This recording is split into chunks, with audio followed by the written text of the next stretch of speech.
আপনার বিসিবির অ্যাকাউন্টে যে টাকা ছিল সে টাকা ট্রান্সফার করা নিয়ে একটি কথা হয়েছে। আপনি ব্যাখ্যা দিয়েছেন যে আপনি আসলে গ্রিন এবং ইয়েলো ব্যাংকে টাকা রাখতে চেয়েছেন, কিন্তু কথা হচ্ছে যে এই 250 কোটি টাকা বা 250 কোটি টাকার একটু কম এই টাকা আসলে বোর্ডের সিদ্ধান্তে ট্রান্সফার করা হয়নি। এটি নিয়ে অনেক আলোচনা আছে, আপনি এটি নিয়ে কোনো কিছু বলবেন কিনা? এটিকে আপনি একক কৃতিত্বে, একক সিদ্ধান্তে, এককভাবেই আসলে ভালো হোক খারাপ হোক আপনি এটি করলেন কিনা?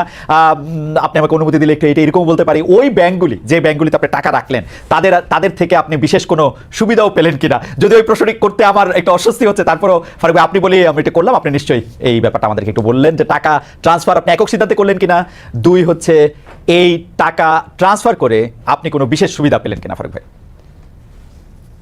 একটু বড় করে বলতে হবে আসলে। প্রথম কথা হচ্ছে গিয়ে একটা বোর্ডে যখন আমরা কাজ করি সবাই মিলে কিন্তু সিদ্ধান্ত নেই। আমরা যখন এই জুলাই আগস্ট আপরাইজিং এর পরে যখন নতুন দেশ পেলাম তখন কিন্তু আপনি জানেন যে 8 তারিখে গভর্নমেন্ট ফর্মের পরে আমি 21 তারিখে দায়িত্ব গ্রহণ করি।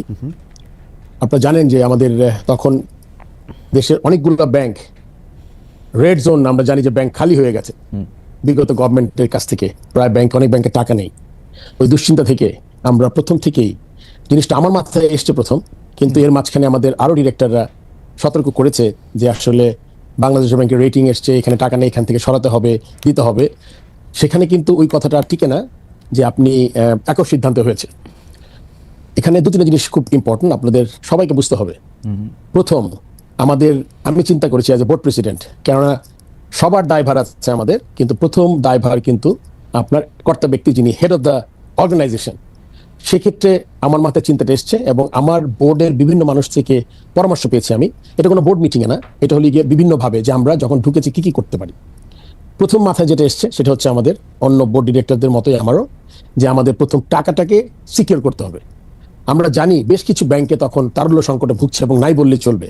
তখন আমরা ডিসাইড করলাম যে টাকাটা আমরা প্রথম আপনার ইন্টারেস্ট রেট না, প্রথম টাকাটা হলে গিয়ে একটা রেড জোন থেকে ইয়েলো বা গ্রিন জোনে যাই, প্রথম চিন্তা।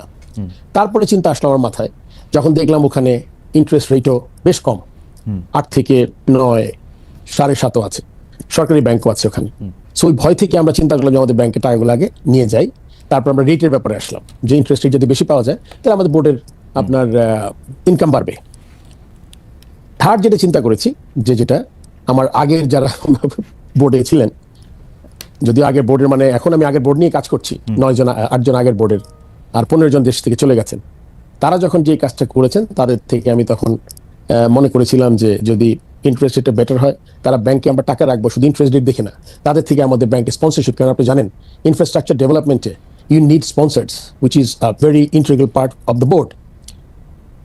তখন চিন্তা করলাম তার সাথে স্পন্সরশিপে যোগ করলাম যে আমি যাকে টাকা দিব ইন্টারেস্ট রেট বাড়বে, বেস্ট ইন্টারেস্ট রেটে দিব, তারপর আবার আপনার স্পন্সর নিব। এখন আমি একটা জিনিস সবার কাছে এই কোয়েশ্চেনটা করতে চাই, ব্যাংকের প্রথম হলো কি রেট থেকে ইয়েলো অ্যান্ড গ্রিন, ব্যাংকে গেলাম, তারপরে বেস্ট ইন্টারেস্ট রেট পেলাম, অন টপ অফ দ্যাট 8 কোটি 10 কোটি টাকা স্পন্সর নিলাম। এরপরে আর কোনো মার্জিন থাকে কিনা আমার কোনো জানা নাই আসলে। অ্যান্ড আপনার কোয়েশ্চেন দিয়ে স্ট্রেট করি, একটা মানুষ তো মিলাবে যে একটা মানুষ তার career as a cricketer, as a selector, একটা মানুষ কিন্তু হঠাৎ করে আপনি বুঝতে পারবেন না এটা মানুষ কেমন। তো সেই দিকে বিবেচনা করলে আপনার ওখানে কোনো আর্থিক লেনদেন কোনো প্রশ্নই ওঠে না, ওখানে কোনো মার্জিনও ছিল না, বরং আগে যেভাবে ছিল সেখানে আপনার ওখানে মার্জিনটা বেশি ছিল। যখন 8.5 থেকে আপনি 11.5 12 যাবেন ইন্টারেস্ট রেট, তার সাথে স্পন্সরশিপ যোগ হলে, এবং অন টপ অফ দ্যাট আমি এটাও চেয়েছি যে তারা আমাদের ইনফ্রাস্ট্রাকচার ডেভেলপমেন্টে আসবেন, লাইক প্রতিশ্রুতি পেয়েছি আমি প্রায় 25-30 কোটি টাকা। সো দিস ইজ এটা মানে in a nutshell that the reason. And সবাই বোর্ডের জানতো, এবং সিগনেটারি আপনি জানেন যে আমি সিগনেটারিটাও আমি নেইনি বোর্ড প্রেসিডেন্ট হওয়ার পরে। এটা একটা কথা আসে যে সিগনেটারি পরে হয়েছে, আসলে প্রথম আমার মিটিং যেদিন আমি প্রেসিডেন্ট হলাম ওই রেজুলেশনে 21 তারিখে আমাদের একজন বোর্ড ডিরেক্টর দেশ থেকে চলে গেছেন, তার জায়গায় আমরা আরেকজনকে ডিরেক্টরকে আমরা সিগনেটারি করেছি, যেটা আমার হাতে নেই। তারাই এখনো সব চেক সই করছেন, সবকিছুতে সই করছেন। সো আমি মনে হয় এর চেয়ে বেশি আর কিছু এক্সপ্লেইন করতে পারবো না। আপনি এটা চিঠি দিয়েও জানিয়েছেন, কিন্তু আসলে আমরা একটু কনফিউজ হই কখন আমরা দেখেছি যে এখানে সিগনেচার ছিল ফাইন্যান্স কমিটির প্রধান জনাব ফাহিম সিনহার, আমি যদি ভুল না হয়ে থাকে, এবং পরিচালক মাহবুবুল্লাহ নামের। তো তারা আপনার ছিল না, সেটি আপনি ঠিকই বলেছেন, কিন্তু তারা বলছেন সিদ্ধান্তটি বোর্ড সবাই নেওয়া হয়নি, আপনার সিদ্ধান্তে তারা সিদ্ধান্ত দিয়েছেন। ব্যাপারটা কি ঠিক? আসলে এরকম করে বোর্ড সবাই যে নিতে হবে জিনিসটা আসলে এরকম না, কেননা কিছু কিছু আপনার জিনিস থাকে যখন আপনি ইনফর্মালি আলাপ করে নেন। এখন যখন সবাই যখন অনেক কনসার্ন, যখন ওই বোর্ড সভা 1 মাস 2 মাস পরে হবে, তারপর আপনি সিদ্ধান্ত নেবেন, তখন ব্যাংকে যখন আপনি টাকা আনতে যাবেন সিদ্ধান্তের পরে কোনো টাকা থাকবে না। সো ওই সময়টা ছিল না, কিন্তু ইনফর্মালি প্রতিটা বোর্ড ডিরেক্টর জানতেন। এখন তারা যদি কিছু বলে থাকেন এটার বাইরে অন্য কিছু, এটাতে আসলে আমার কোনো কমেন্ট করার কিছু নাই। বাট এবং এই কনসার্নটা তাদেরও ছিল যে হ্যাঁ, it is a very good idea, I think we should go to better banks with green and yellow zone from red zone banks. এই ব্যাপারে আপনার কাছ থেকে একটু জানতে চাই যে অক্টোবরে ইলেকশন আছে বিসিবির, সেই ইলেকশনের সময় এই যে ডিরেক্টর, মানে আপনি আগেই বলেছেন যে গত বোর্ডের ডিরেক্টরদের নিয়ে আপনি কাজ করতেছেন, তো এই ইলেকশনের সামনে রেখে কি একটা গ্রুপ আরেকটা গ্রুপ ঘরের ভিতরে নানা ধরনের মশারি এরকম তৈরি হইতেছে কিনা ফারুক ভাই?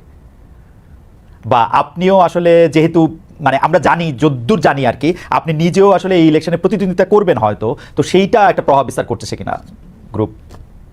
আসলে মহিউদ্দিন, আপনি যদি দেখেন এই বোর্ডটা কি, এই বোর্ডটা হলো গিয়ে এখানে মাত্র আউট অফ 25 ডিরেক্টরস, আমি অ্যাজ এ বোর্ড প্রেসিডেন্ট, আমার সাথে নাজমুল আবিদিন ফাহিম বলে একজন আছেন, যারা সিলেক্টেড হয়েছেন এনএসসি থেকে। এছাড়া কিন্তু এটা কিন্তু আগের বোর্ডই, কিন্তু এখানে একটা জিনিস উল্লেখ করা খুব প্রয়োজন। আগের বোর্ড মিনিং যে বোর্ডটা 3 বছর আগে হয়েছে, সেই বোর্ডের সব সদস্য, সব এমপ্লয়ি, আমার 160 এর মতো এমপ্লয়ি আছে, 200 ওভারঅল বোধ 200 কত এমপ্লয়ি আছে, এরা সব আগের বোর্ডের। নতুন আমি যখন ঢুকেছি, আমাদের এখানে আসলে এই আচরণবিধি, চাকরিবিধি, এইচআর পলিসি খুব স্ট্রং না। যেভাবে আগে রিক্রুটমেন্ট হতো, সেই রিক্রুটমেন্টে আমি যে বোর্ডে ঢুকে খুব মানুষ নিতে পেরেছি এটাও না। কোনো নতুন মানুষ খুব বেশি হাতে গোনা 3 থেকে 4 জন 8 মাসে হয়তো বা অ্যাপয়েন্টমেন্ট পেয়েছে। সো বোর্ড যদি আপনার পুরোটা আগেরই হয়, আমি এটা পাশে রাখছি যে সে কি, আপনি জানেন তো আগের বোর্ড মানে যারা চলে গেছেন তাদের সাথে যারা কাজ করেছে, যারা দেশ ত্যাগ করেননি, সো তাদের সাথে কিন্তু আমি কাজ করছি।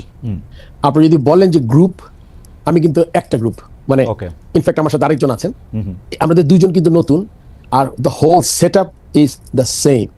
আমি কারো চাকরি নেইনি, কেউ টার্মিনেট হয়নি, একটা বা 2টা ছেলেকে সাসপেন্ড একটা নোটিশ করেছি, খুব সম্ভবত একটা ছেলেকে টার্মিনেশনের একটা নোটিশ করা হয়েছে। এটাতে একটা পিরিয়ড থাকে 3-4 মাসের। সো আপনি যদি মনে করেন যে এসেই সবাইকে 30-40 জনকে চাকরি টার্মিনেট করেছি, সাসপেন্ড করেছি, এরকম কিছু করি নাই। কেননা এটা একটু সময় নিয়ে বলছি, তার কারণ হচ্ছে গিয়ে আপনি যেই সেট আপে আসবেন, ওই সেট আপে কিন্তু ক্রিকেট বোর্ডের কাজ কিন্তু বন্ধ থাকতে পারবে না। আপনি ঘুম থেকে উঠবেন, আমি যখন ক্রিকেট বোর্ডে আসি, আমরা পাকিস্তানকে 2 টেস্ট হারিয়ে দেশে এসেছি, ইন্ডিয়া এসছে, সাউথ আফ্রিকা এসছে, আন্ডার 19 ইউএই এসছে, সাউথ আফ্রিকান একটা এজ গ্রুপের টিম এসছে, মহিলা world cup was a big challenge. যে চ্যালেঞ্জটা আমরা ঢাকায় হওয়ার কথা ছিল, আপনি জানেন, সেই মহিলা ওয়ার্ল্ড কাপকে আমরা আইসিসির সাথে নেগোশিয়েট করে আমরা কো পার্টনার খুঁজেছি, অ্যান্ড অনেক ইন্টারেস্টেড ছিল। আপনি জানেন আমরা হোস্টিং রাইট ছাড়িনি, হোস্টিং রাইট না ছেড়ে আমরা ইউএইর সাথে আমরা হোস্টিং রাইটের যে টাকাটা আমরা শেয়ার করেছি, উইতে গেছে, এটা কিন্তু পুরোটা চলে যেতে পারতো। এটা একটা আমার কূটনীতি ছিল। আমি মিটিং করেছি গিয়া ইউইতে, তারপরে আমার সিইও বোধহয় যোগাযোগ করেছিল যে আমরা স্টিল করতে চাই, সো ওইটা করেছি আমরা। সো যখন আপনি এসব ব্যাপারগুলো মাথায় রাখতে হবে, আপনার কোনো কিছু কিন্তু হ্যাম্পার করতে পারবেন না। এমন হতো যে আমি 6 মাস সব কাজ বন্ধ রেখে লেটস স্টার্ট ফ্রেশ, ওই সুযোগটা আমার ছিল না কখনোই। সো সবকিছু কন্টিনিউ করে আমি মনে করেন এর মধ্যে বিগ চ্যালেঞ্জ বিপিএল, আপনি জানেন যে ফ্র্যাঞ্চাইজি লিগ, যেখানে প্লেয়াররা একটা ভালো টাকা পায়।